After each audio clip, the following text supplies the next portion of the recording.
The Monkey and the Mango Tree. Expanded Cambodian Fairy Tale. Deep in a warm Cambodian forest stood a tall mango tree with golden, sweet fruit. A playful monkey discovered it one sunny morning. His eyes sparkled. "Wow! All these mangoes will be mine," he said, hugging the tree.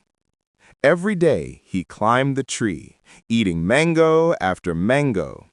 Birds, squirrels, and even a thirsty deer passed by and asked, "Monkey, may we have just one mango?" But the monkey shook his head. "No, these are my mangoes. Go find your own." The animals walked away sadly. One evening, black clouds gathered. The wind howled. Rain poured heavily. A giant bolt of lightning struck the mango tree. Crack! The tree shook, split, and fell to the ground. The next morning, the monkey woke up hungry and ran to his tree, only to find it destroyed. "My mangoes, all gone," he whispered sadly. The same animals he refused to share with came by. The deer asked gently, "Are you okay, monkey?" The birds added, "If you share, friends will help you too." Hearing their kind voices, the monkey finally understood. He felt ashamed, but grateful. "I'm sorry. I was greedy.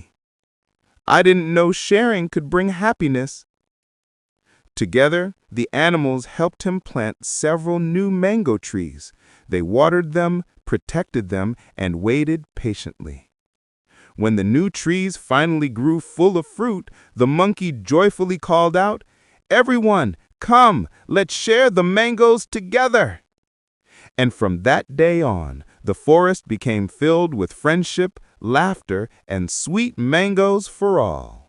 សូមជូនរឿងសត្វក្រពើនិងបងសុភាទុនសាយ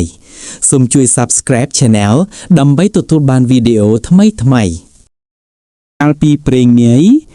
មានសត្វទុនសាយតូចមួយក្បាលរួមនៅក្បែរទន្លេធំមួយនៅត្រើយម្ខាងនៃទន្លេ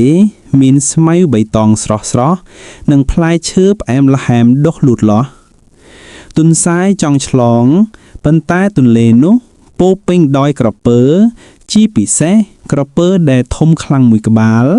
ដែលតែងតែរងចាំសត្វមកជិតដើម្បីចាប់ជីចំណី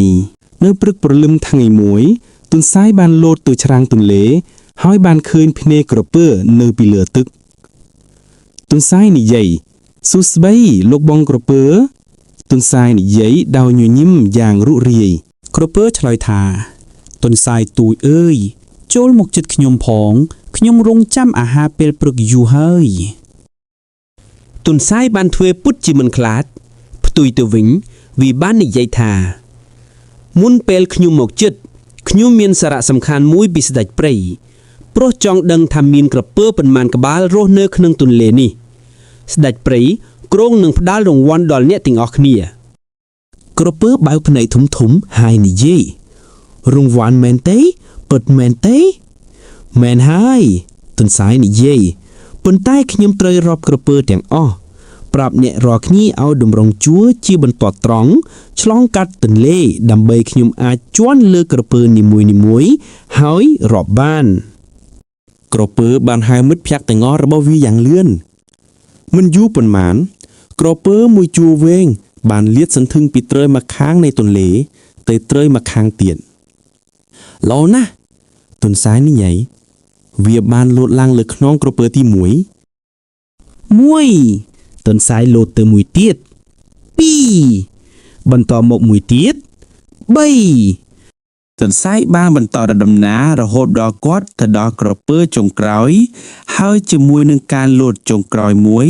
ទុនសាយបានចុះចតដោយសុវត្ថិភាពនៅលើច្រាំងទន្លេម្ខាងទៀតទុនសាយបានងាកមកសើចលេងថា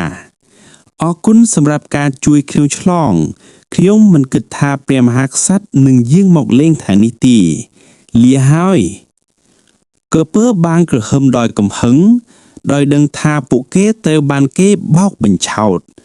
ប៉ុន្តែទុនសាយឆ្លាតនោះបាននៅឆ្ងាយរួចទៅហើយ កំពុងរីករាយនឹងស្មៅបៃតងនៅក្រោមពន្លឺថ្ងៃ